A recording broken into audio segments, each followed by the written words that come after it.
Welcome to the Paranormal Stakeout radio TV show with Larry Lawson. As a former career law enforcement officer and law enforcement educator, Larry focuses on the use of tried and true law enforcement investigative techniques in conducting paranormal investigations. Despite his experience and training, Larry also keeps an open mind to discussions on topics that deal with evidence that are not quite as physical in nature. Paranormal Stakeout guests are professionals in the field of the paranormal and parapsychology, conducting the investigations and research needed to further the cause of paranormal study. Larry advocates an agenda of standardization of structure and training in the field of paranormal investigation and research for the purpose of one day being able to produce the evidence needed to convince a jury of the existence of the paranormal.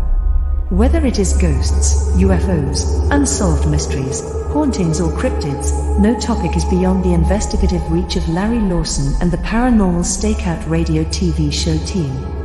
Now, here is the host of the Paranormal Stakeout radio TV show, Larry Lawson.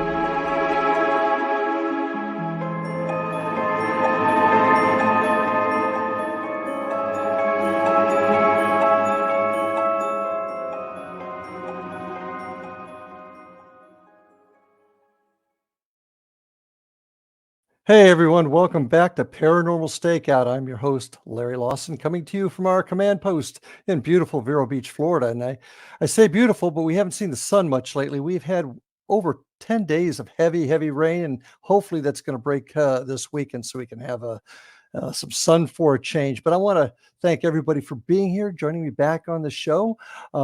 If you're interested in finding out a little bit about my team and what we do, go to our website at paranormalfbi.com or indianriverhauntings.com. Find out what we're up to.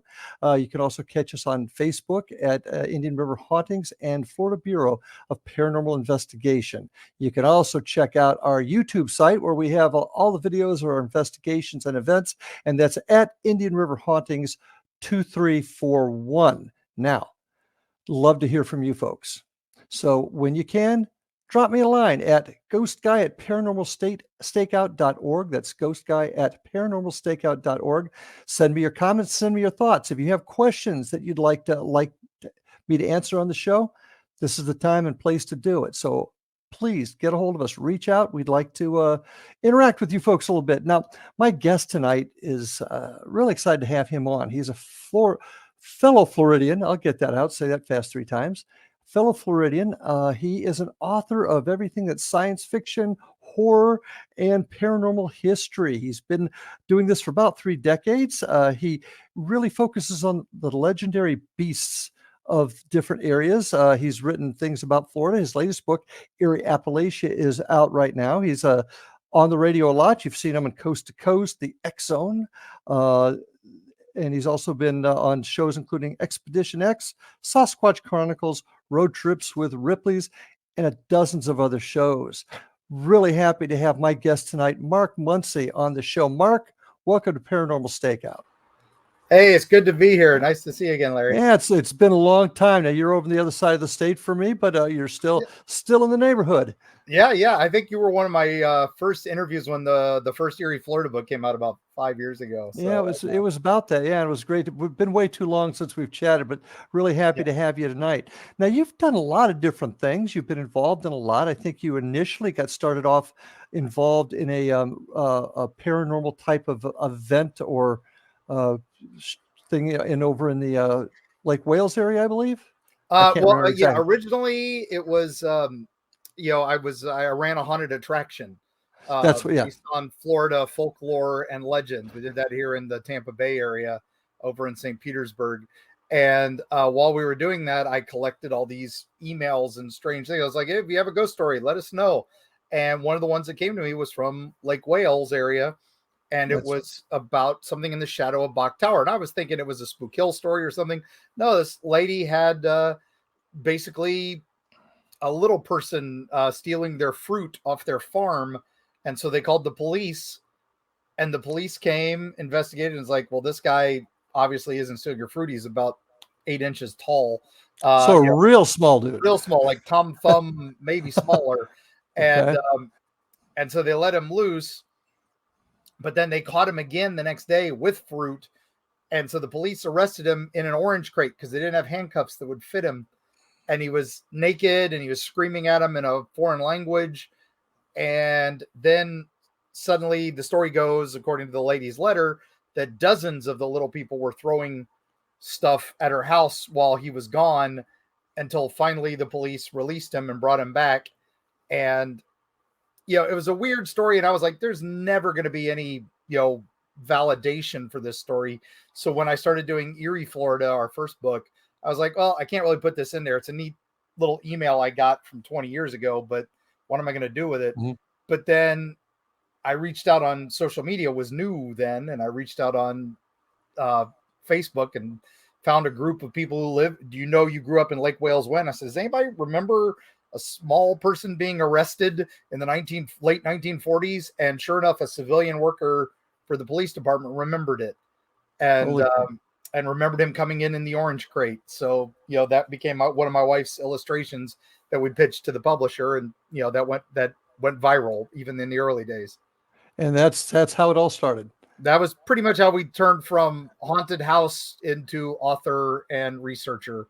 And I was like, well, if this is real, how many other weird things out there are real? And I had little monster that I had seen when I was growing up, on my farm in Kentucky, my family farm. And it was a folklore tale and all that. And I saw something weird when I was a kid that didn't make sense to me. And so now it's like, okay, maybe there's some truth behind that. And so that's kind of fueled this passion ever since. So that's what got you started, was the events that happened to you at home in Kentucky. Yeah, way back. I would say, that would be the thing that got me. Was there was a story of this weird creature that lived on our land, and it sounds like something out of South Park. It had the head of a man, the body of a big cat or a cow, and the head glue, and it had a wooden leg. And so it was, like all these things that had the dumbest name ever. It was the bench leg of Goble Ridge. At least it wasn't called Woody. No. And if it was, it would jump from tree to tree. And then if you would ride horses underneath it, and if you were a bad person, it would smack you with its wooden leg and knock you on your butt off the horse. And that was the legend. And for years I'd heard it. I wanted to hear ghost stories. I didn't want to hear this stupid stuff. I grew up in the time of The Exorcist and Amityville. I wanted real scary stories, not this cow creature that jumps from tree to tree with a stick. And then suddenly, though, when I was a little bit older, I saw something strange running through the woods with what looked like a deformed head that was kind of glowing. And I have nothing makes sense. And I still don't know what I saw. So, but it fit the legend. And since we've been doing all this, I've gotten letters from people that tie some of the historical facts of the story to it too. So. And that's one of the things you try to do, is tie that history into these stories to give you. Yeah, I try to find why is it there? I am not a paranormal investigator. I am not a Bigfoot hunter. I am not a UFO hunter. But I go with UFO hunting teams, Bigfoot hunting teams, and ghost hunting teams to get their stories and to document their experiences. But I also I go in and do the folklore and the history behind it.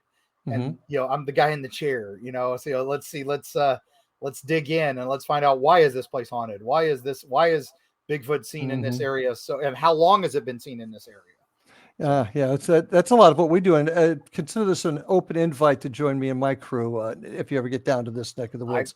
I send people your way when they send me an email, and I know they're over that area. So yeah, you do, and I really, really appreciate it. So a little bit about Florida. What are some of the? You talked about Bach Tower. Now, for those that don't know Florida, Bach Tower is between Vero Beach, where I am, and Tampa on State Road 60, and it's about halfway in between. It's in the middle of the state. And that's a real interesting spot. Bach Tower is like a lighthouse in the middle of. Yeah, it's a guy named Andrew Bach built this giant tower. He was a millionaire, and it was a garden he built, and it was one of the highest points in the peninsula of Florida, a whopping 223 feet above sea level. They call it Iron Mountain because Florida, that's as big as we got. And and it's weird. It's known for weird stuff in the area. There's a gravity hill not too far from there called Spook Hill that's in the nearby town of Lake Wales, less than 2 miles from Bach Tower. But it really is. It's like driving into old Florida with old dirt roads around it that go through these old orange fields. It's pretty amazing. And that's the one thing folks don't really understand about Florida. They look at us as citrus and sun and fun and amusement parks. They don't realize the history that we have here, especially in the interior. No, so exactly. I always try to describe it as look at Florida from space, right? Because we're the space coast. Everything launches from here. So you look at it from space at night, and you see all those lights on the coast. That's where all the beaches are and everything. And then you see the bigger bright lights a little closer in. Those are all the big cities that support the beaches, the Jacksonvilles, the Miamis, the Tampas, Vero Beach, West Palm, all that. Yeah. And then you move a little further inland, and there's these big dark spots that are nothing. And that's, the Everglades, the Ocala National Forest, Lake Okeechobee, the Withlacoochee State Forest, State Tate's Hell, and all these crazy places where all this weird stuff happens. And that's the parts everybody forgets. And then when you add the actual history to these stories, it gets even more amazing. And sometimes the history is crazier than the stories. Exactly. So, sometimes it's way weird. Weirdest spot in Florida? Oh man, that's take a shot. Got me there. I would say Tallahassee, where all our politicians are. You got to go places like Casadega, which is like one of the biggest concentrations of witches and psychics in America, has more per capita than Salem, and it was founded by psychics. And there is a legend there, the Devil's Chair, which is a chair. If you sit in it late at night, the dark presence or the devil will come and visit you. If you do sit in that chair in that cemetery late at night, a dark presence will visit you. It's called the police because it is private property. But that area is super haunted and it's very weird feeling, but it is also very cool place to visit. I would put that up there. I'd say probably the scariest and weirdest place is Key West, just because you got Captain Tony's, which is, he was a character who seceded from the United States for 8 minutes, declared war on the United States. This was a mayor. And then immediately surrendered and demanded $8 billion in foreign aid. Brilliant move. The Conquer Republic, I believe, is what they called it. Yeah, the Conquer Republic. And then right there is also, a good friend of mine, Robert the Doll. Yeah, Robert the documentary on Travel Channel. So you can't argue with Robert. Robert's the most haunted item in the world, if not Florida. At least Florida, if not the world. So, certainly has that reputation. No doubt about that. How often do you run into stories? Do you get these legends from folks, and you find out? It started slow. I mean, honestly, I would get them from our haunted house. We'd get like one every couple months. Halloween, we'd always get a few and all that. But then once Eerie came out, and I started doing Coast to Coast AM and Into the Fray. And then when that hit the bestseller list, suddenly I did Freaky Florida, our sequel book, which was a lot more deep dives and a lot more fun, off the road, off the beaten path stuff. And once I did that, people were like, oh, hey, this guy's treating this stuff legitimately. He's not making fun of us. Like most of the Florida books make fun of Florida man and all that. And then I started getting the real stuff. And it was like, heavy stuff. And some of that was tricky. And now I still wind up getting numerous letters and emails every day, every week. And now that I've done Appalachia, I'm getting them from all over the place. Well, I got a few more questions, things to talk about in Florida. Then I want to get into the Eerie Appalachia. But right now we got to take our first break. That first round went pretty darn quick. So folks, stay with me. My guest today is Mark Muncy. He's got lots to share with us. So stay with us. We'll be back right after these messages.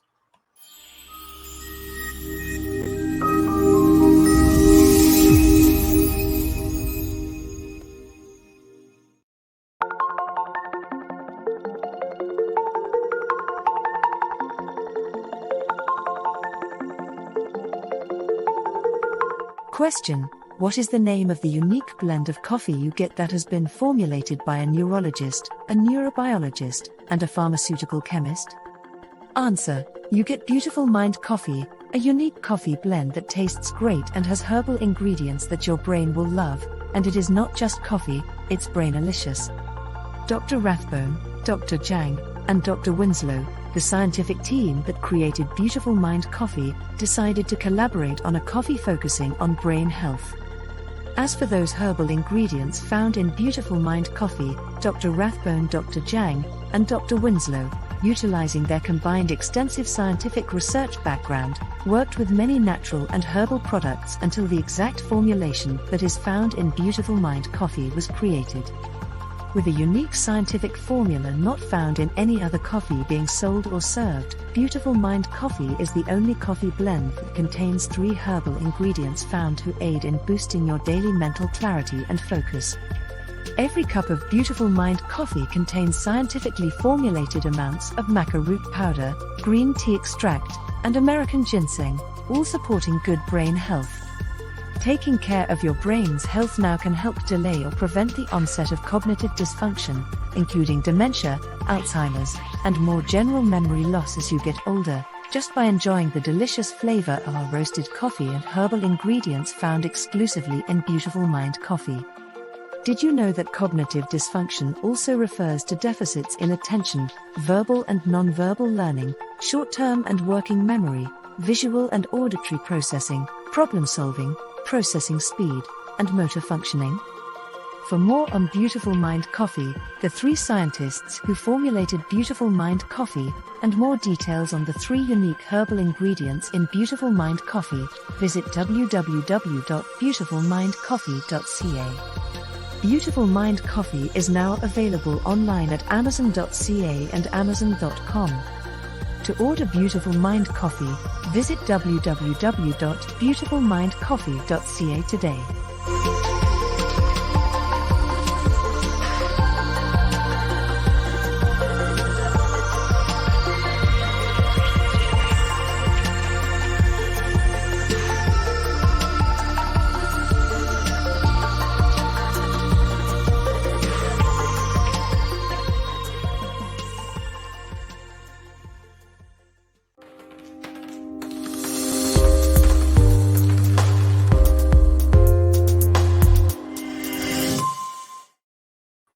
And we are back on Paranormal Stakeout. My guest tonight, author Mark Muncy of Eerie, Florida, Eerie Appalachia, Eerie all over the place. Mark, what I'd like to, I was thinking about this on the break. What you do, and I found this out too with the book that I'm just finishing up right now. It's a lot of work. Now, you're not an investigator. You said you don't go out necessarily, but you still have to get the results of these investigations, the information out in a book. What does it take for you to write a book? What kind of research do you do? Yeah. Like I said, I do go out on investigations and stuff, but I go with other teams that are the experts. I don't consider myself an expert on any of this. I am just a researcher. But no, I'll get the story. Like somebody will send me an email saying, "Hey, do you know about this weird thing that's happening?" And then I'll be like, "Oh no, haven't heard that," and then I'll dig into it. If it's some legend or something like some folklore piece, then I'll use that as a base and I'll start looking into the area and I'll reach out to people I know in the area, teams, paranormal teams and stuff. Some people do reach out to me and say, "Hey, I've got a problem. I don't know how to deal with this. And it's affecting my business, it's affecting my life, whatever." And they'll be like, "Can you point us to a team that's not going to exploit us, and all that?" So that's the plus. I get to vet some of these stories, but I also get to vet some teams.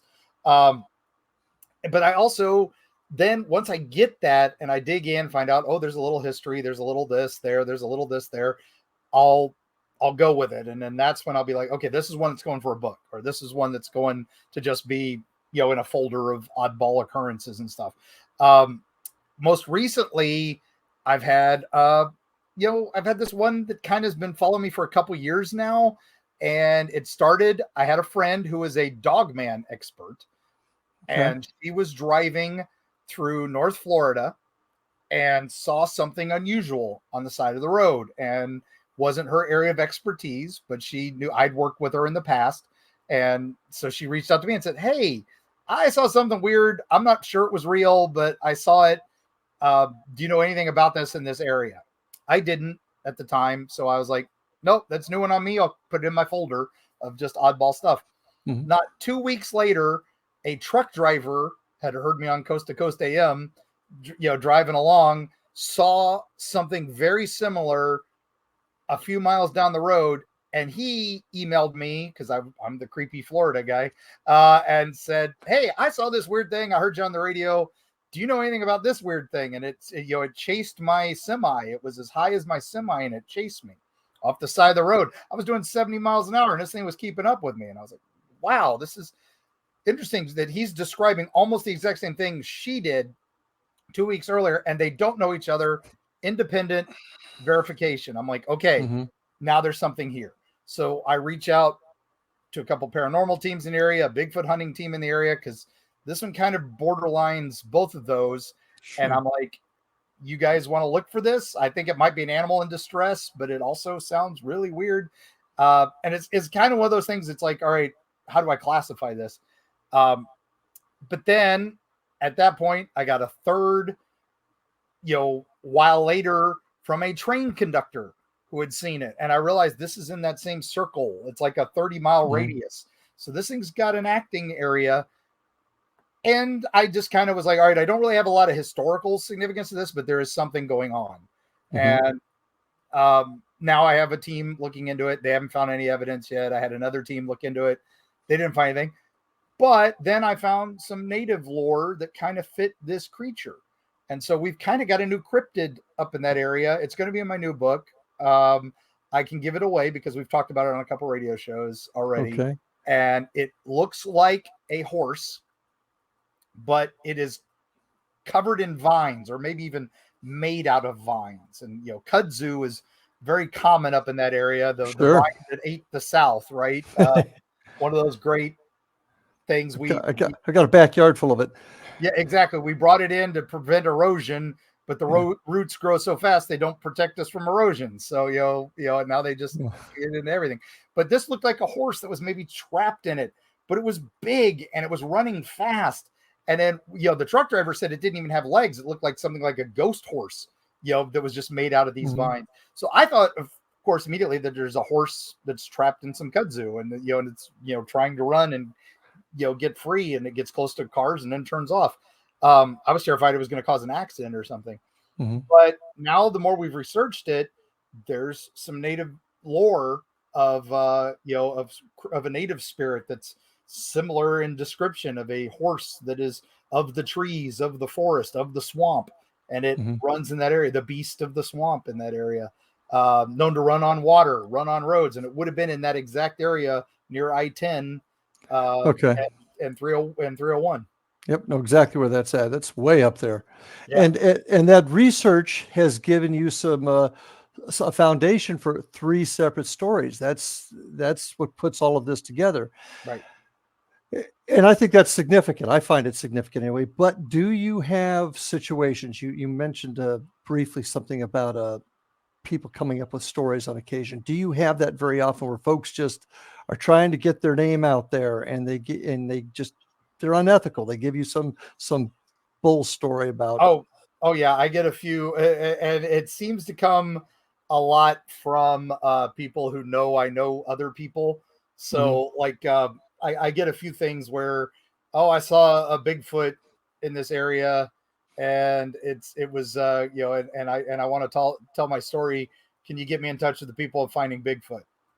Or can you give me the people, can you get me in touch with this guy who I saw you talking with and all this? It's like, all right, well, let me dig into this a little bit. What did you see? When did you see it? And then, do you have any corroboration? All that. I'm not discounting any. And I'm like, just please document this, go to the BFRO website, put it in, tell me, tell them what you saw and all this. And then 9 times out of 10, they're like, I don't want to do that. I'm afraid. It's like, okay, you got to document it before we can document it. We want to share the data, and some people, you can tell they want to be on TV, but for the most part, the ones that are like, all right, look, I don't want to, I don't want to sound crazy, but and that's that you're like, okay. But they're willing to talk about it. They're willing to tell you about it. I don't want to tell anybody because I don't want to sound like I'm crazy, but I'll talk to you on your radio show. I've had those individuals on here. I'm afraid about being called crazy, but let me tell you about it for the whole world to hear. Yeah. And it's, and that's okay. I mean, you can tell when somebody's, telling you something and they got goosebumps on their arms and they're, shaking. You're like, okay, something stirred them up, and I don't like to use the term paranormal or supernatural. Okay. I like the term preternatural, stuff we don't understand yet. These are things that we might understand someday. We just don't know right now. It's, things like chiropractic medicine, in some medical fields, they still don't think it's real. They think it's voodoo, and it's not allowed to be taught in a lot of medical schools, but it gives people relief. It helps people. I think this is the same type of field. This is stuff. A lot of people don't believe it. A lot of people, scientific community, but now we're getting, government studies on UFOs, and we're getting, there's a lot of, quantum entanglement, stuff like that is starting to make sense. Some of these dimensional theories and stuff like that. So I'm like, hey, ghosts and monsters are just a short click away from all that. So that brings up an interesting question to ask you. What is your theory about all this? Obviously, you've been writing about this. People have talked to you about their stories. You've researched them, found some credence in what they're saying. What's your theory about what you didn't call it paranormal? You called it preternatural. Preternatural. Yeah, the supernatural, the preternatural one generation becomes the natural of the next. Okay. And I think these are people seeing things they don't understand. People are experiencing things that makes no sense to them because it doesn't fit our little perfect, boxes. And now we're starting to realize, okay, things don't make sense. Like we're seeing stuff come out of black holes. As far as I, grew up, black holes was a thing nothing ever came out of, but now we have evidence they're spitting stuff back out. So they don't work the way we thought. And that's what's going on now. These are things we thought worked one way. Maybe they don't. Maybe they work something different. So, are they from another dimension, another time, another place? And I can't say that, but I hope someday that we figure it out. So, do you think it's real? And what I mean by that, people see things they don't understand, and I saw something I didn't understand. I've seen a few things I don't understand now. Going with these teams, I'm like, okay, that's something that happened. We have that on tape. And that's crazy. We were in a haunted location with some YouTubers they were doing a haunted event, a Halloween event in the haunted house. It's the May Stringer house in Brooksville. One of the most haunted locations. People line up for years to get, investigations there because so much evidence comes out of it. They were doing a haunted house in the haunted house, and I got to take a couple YouTubers in for a preview night because, hey, I'm Mr. Florida. Let's take them to the haunted house. We got up in the attic, the area where Mr. Nasty is, the ghost up there. And everybody else had left the house. It was just 4 of us up there. And I closed that door to the attic and, locked it so we could be in there and filming. And they're all filming. We're talking about the ghost. Nothing's happening. And then we're about ready to just wrap it up. And then suddenly the door behind me flies open. And it's on 3 different video cameras, this locked door. And there is nobody out there. And if you've ever been in that house, it's Florida. It's summer. It's October, still summer. Thank you, gang. It's the 9th month of our 9 months of summer. And there's no wind. The windows are all sealed up and the air conditioner wasn't on. We were all sweating up there. So what blew that door open? I don't know. And 4 different video guys got it on camera. Or 3 different video guys got it on camera. And how do you explain that? So, yeah. How do you explain? And that's one thing I ask folks, when you see stuff like this, it defies explanation. Obviously, I'm a big believer and you've got to, check out everything. I think like I said, something's out there we don't understand. And this is we don't know the rules. So we don't know when we break them. Yeah. And there are some rules that are out there that we don't even know about yet. Right. So I totally agree. So you've been in Florida, you've covered this state unbelievably, and you're going to be moving on to another state here soon. But we're about ready to take our next break, and I want to start talking about your latest book. And I kind of am interested in it. It's about the Appalachian Trail. I've hiked parts of the Appalachian in my younger years. Can't do it now, but I would really like to chat with you about that. How long did it take you to write Eerie Appalachia? Eerie Appalachia took a couple years. Most of my other books took about a year. This one we lucked out. Well, it wasn't really a luck out because we started it We were going to do a much shorter book, just the heart of Mothman territory. Oh, but then 2020 happened, the world ended, and that gave us a year and a half to drive up and down the Appalachian Trail and talk to a lot more people. Yeah. So. Well, that's great. Well, when we come back after this break, we're going to start talking about Eerie Appalachia. So stay with us, folks, with my guest, Mark Muncy. We'll be right back.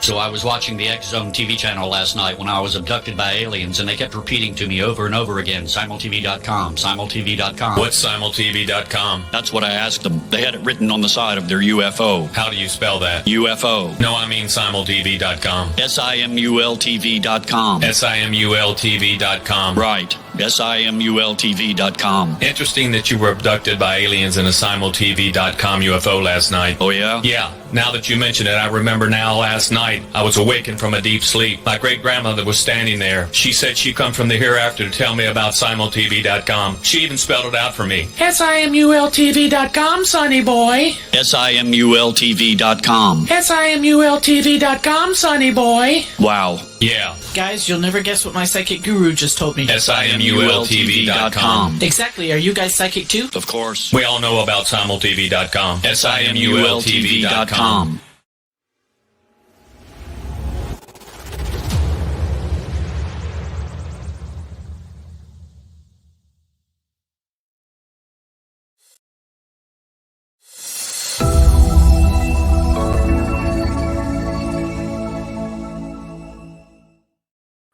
And welcome back, folks, to Paranormal Stakeout with my guest tonight, not host, but my guest, Mark Muncy. Really happy to have you on here tonight. Anxious to hear about your new book, Eerie Appalachia. Like I said before the break, kind of got a fondness for the area. I've spent some time hiking through there. I've spent some time on the West Virginia-Ohio border in Mothman Town. So that whole area just intrigues me, and the history and the legends that come out of there. Tell us about it. Tell us about this book. Well, the way it started was I was doing another Florida book, and it was going to be focused on UFOs and aliens this time, because I'd done the first book, second book, they kind of skirted around them. The third book was all ghosts, because I'd been on a couple of the ghost TV shows. So I became Creepy Florida. And so this one we had pitched as a UFO book. But then while I was researching it and I was getting emails, the Navy first released the footage of the Tic Tacs and all that. And I started getting emails from a group of people who had a sighting back in the 60s in South Florida near what was called the Crestview incident. And it was where a big ship, a saucer with like a turret, and a bunch of smaller ships that looked like the Tic Tacs had buzzed a school, and hundreds of witnesses, kids, teachers, everything, all saw it. They all got in, after the things flew away, they got interrogated by government men who came, military men, and they all told them, oh, it was helicopters on maneuver, so forget it. So that's what kept this from becoming like the next Roswell. The newspapers all said it was helicopters, so it went away. And all the kids thought they were crazy until that Pentagon briefing, and suddenly those videos start showing up.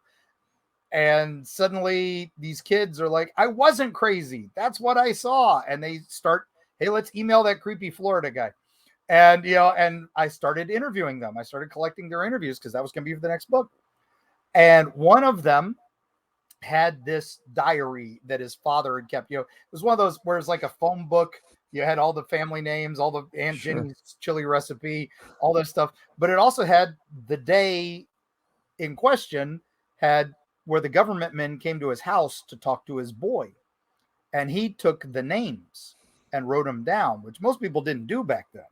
So I had this list of names, and I'm like, ooh, Freedom of Information Act, I'm going to find these guys.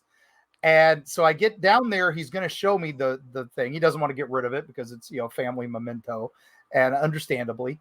And I get down there, and he's in his early 70s, and he's showing me this stuff. And we're going through the list, and I'm looking at the names, and one's like a Lieutenant Sinclair Coast Guard. Interesting. So that's kind of an oddball name and an odd branch. I should be able to get something from that. Still haven't, but I did. I tried.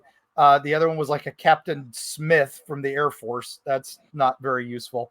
But the last one was the one that I got a chill, and it said government man cold. And I was like, wait a minute. Tell me about this guy.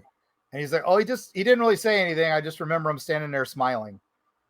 And I was like, oh my goodness. And suddenly my head, I'm putting 2 and 2 together. I'm doing the math. And I'm like, this is after the Derenberger incident.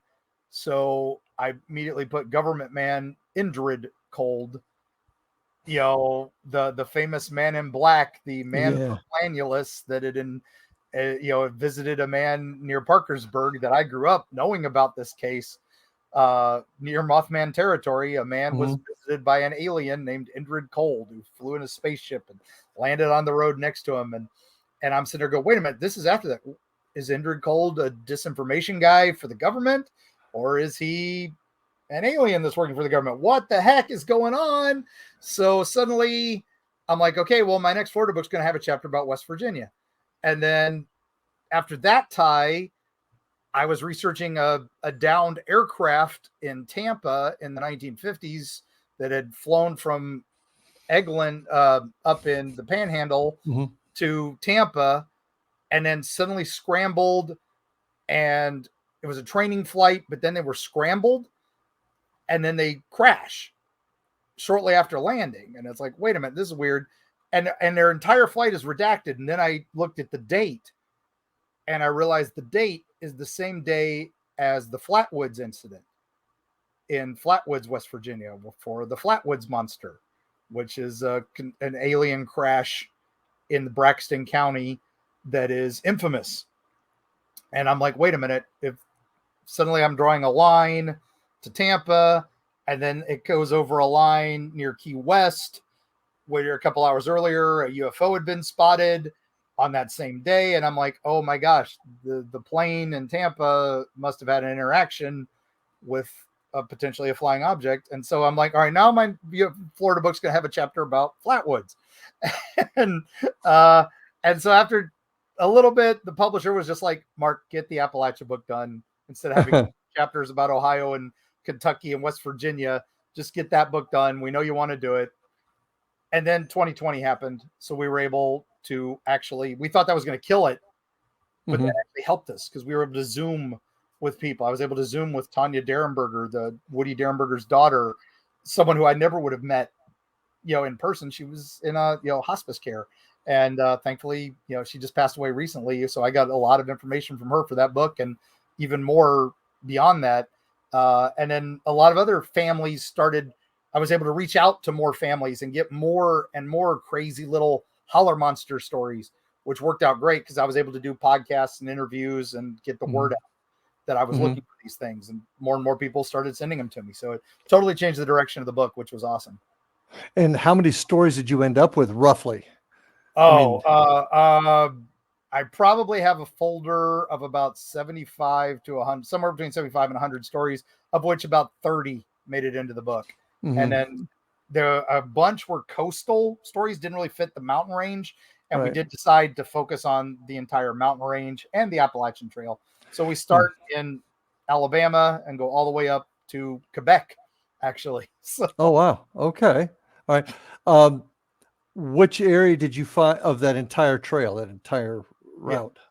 Which area had the most activity, and what kind of, I don't want to give away all your book, but I want to. The focus is the heart of Appalachia, which is pretty much the Mammoth Cave area, which is most of the Ohio Valley and, West Virginia, Kentucky, Ohio, that tri-state area is the bulk. Although we did get a lot of Tennessee, a little bit of those Western North Carolina, and Pennsylvania had a lot.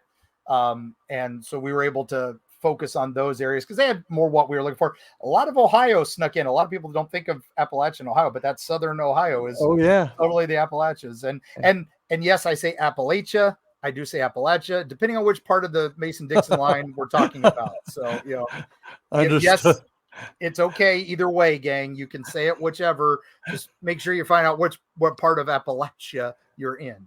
Well, obviously, when I think of that whole area, the first thing would come to my mind would be cryptids, or Bigfoot. Is that mostly the types of legends you got out of there, or were there ghost stories?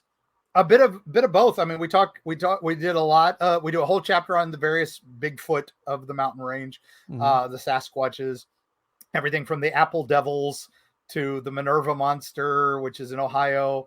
My favorite is Orange Eyes. He's like the alpha of all the Bigfoots. He's huge, and no other Bigfoot matches him. And he's in Pennsylvania. So there were the White Fangs, which are more albino looking ones. So we did a lot of Bigfoot. The cryptids are my favorites. So you also got the ones that kind of blend. Are they cryptids? Are they aliens? Are they pan-dimensional beings? And that's you got your Mothmans. You got your Flatwoods Monster, the Frametown Monster, which I think is the Flatwoods Monster just out of its armor.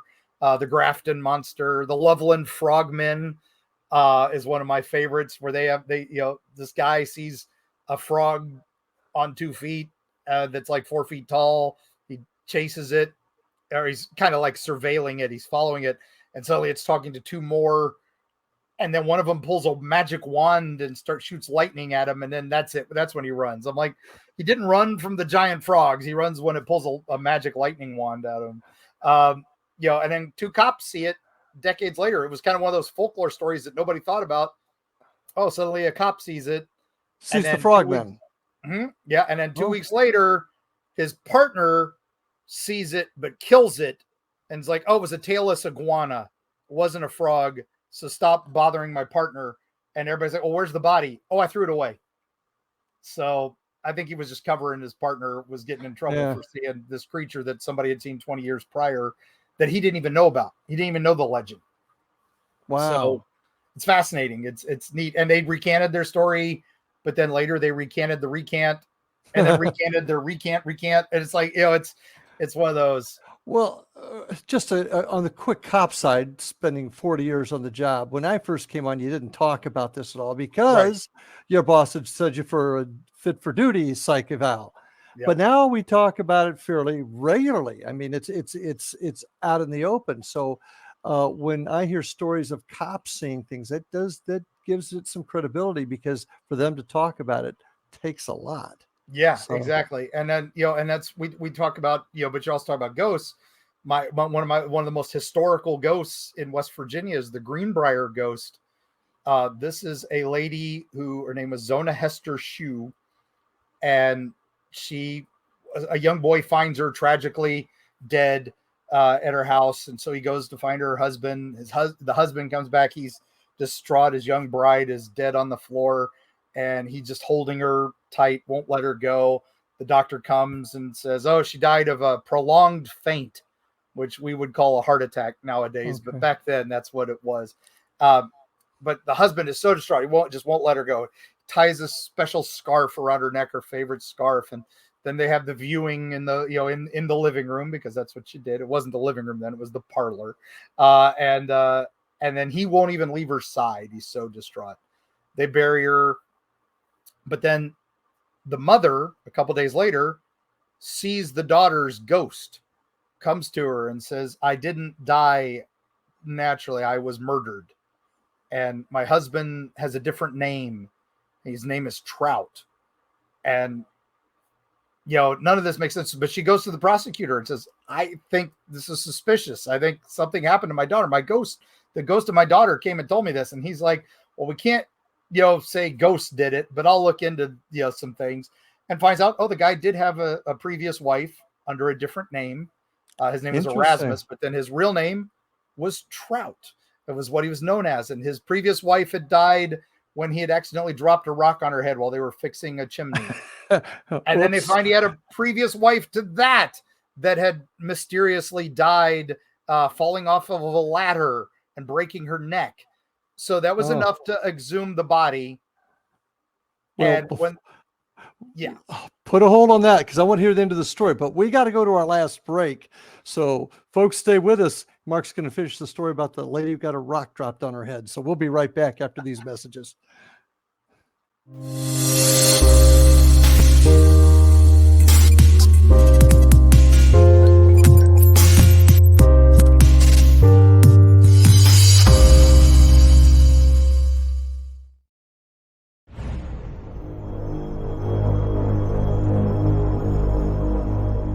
You have heard of the X Zone? Now watch it on Simul TV, plus 500 video games, live TV channels, free video on demand, worldwide, and more.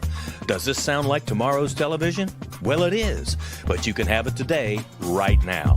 It is Simul TV. Simul TV offers what the others only wish they could provide. 15 exclusive channels like X Zone, Sci-Fi, and Horror. We are worldwide. No other provider offers that. 500 built-in video games. No need to have an extra expensive system. We have them included. Free video on demand. Live streaming events from around the world. Interactive online network, and much more. Tomorrow's TV today. Simul TV. Sound too good to be true? Well, it's not. You can have Simul TV today. Sign up at simultv.com. Do it today.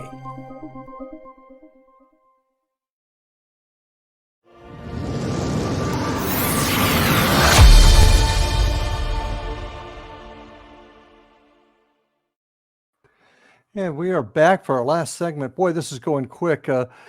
So many stories. But before we get going too far, folks, I want to let you know, remind you to check us out at paranormalfbi.com and indianriverhauntings.com if you want to see what our team is doing. Also, our YouTube page at Indian River Hauntings 2341.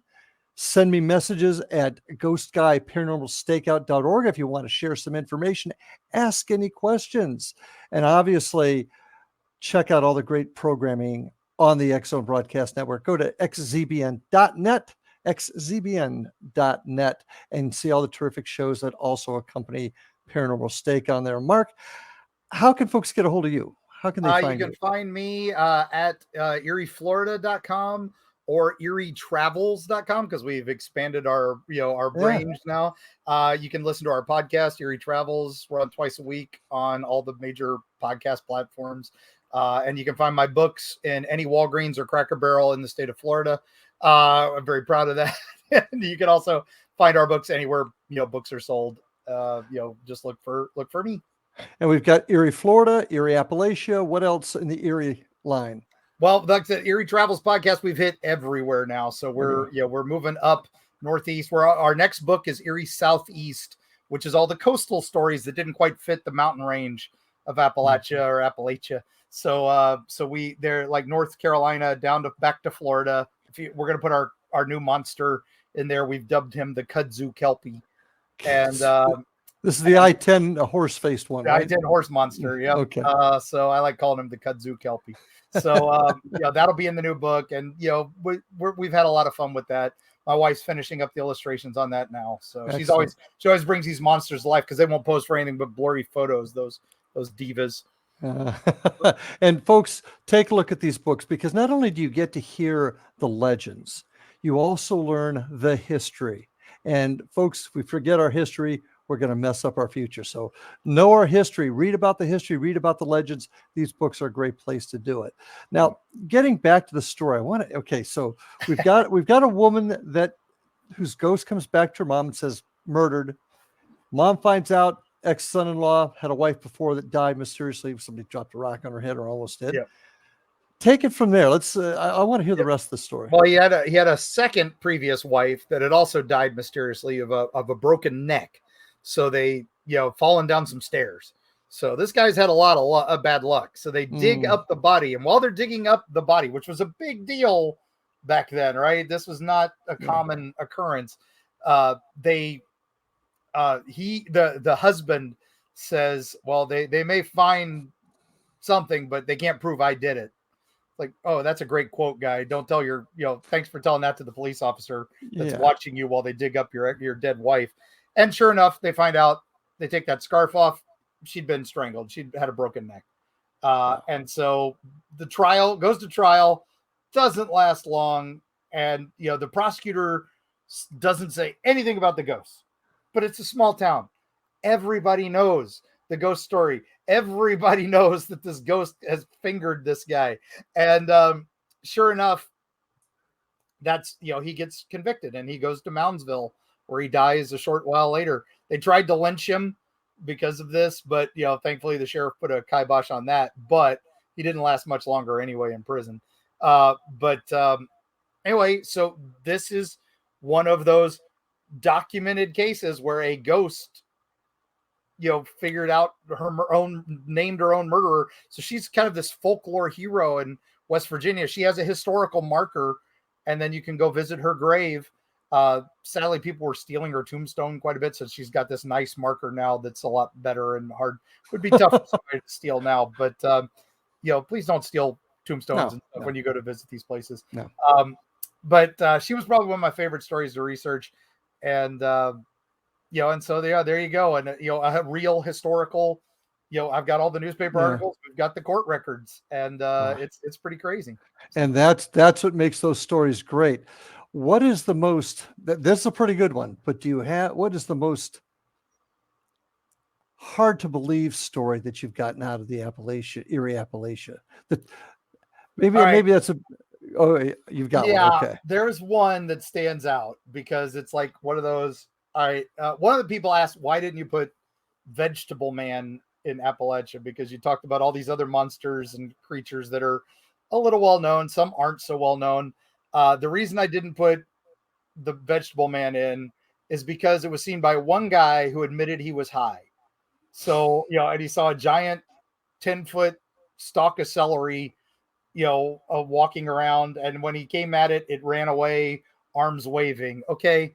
That's not going to get in, Didn't they make a cartoon about that called VeggieTales? Exactly. I'm like, I don't, so that one did get in the book, but that was probably my hardest to believe. The fact that people actually consider this like up there with the Fresno Nightcrawlers is one of those lesser known, cryptids. I was just like, really, guys? Really? He admitted he was high. Come on. It's now the one the Florida one that is hard to believe is real.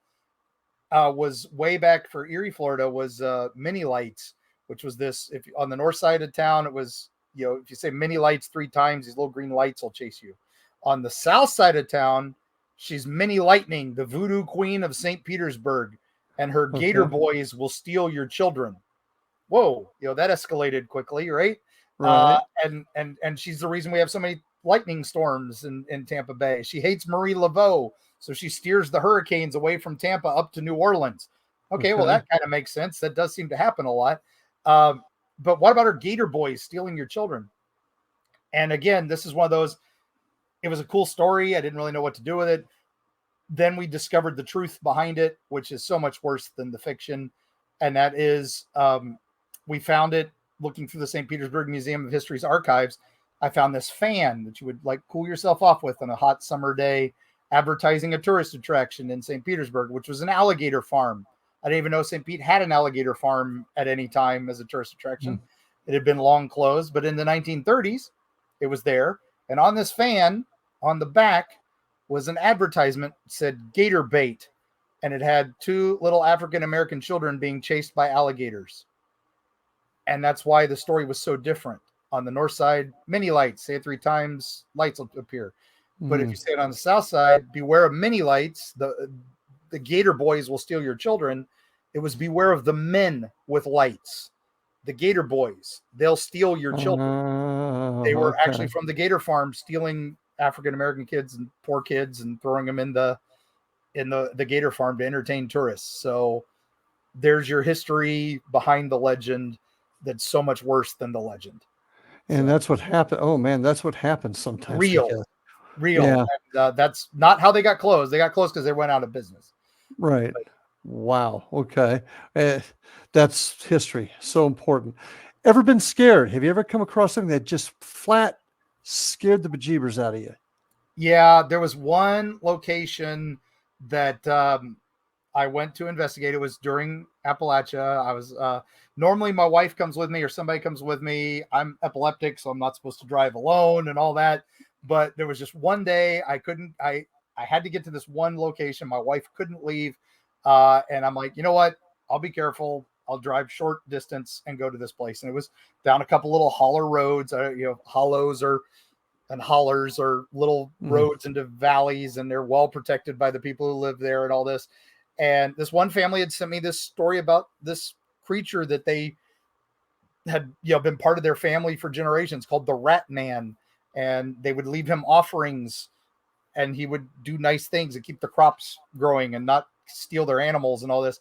And I went to meet the family and to see the shrine they had to him.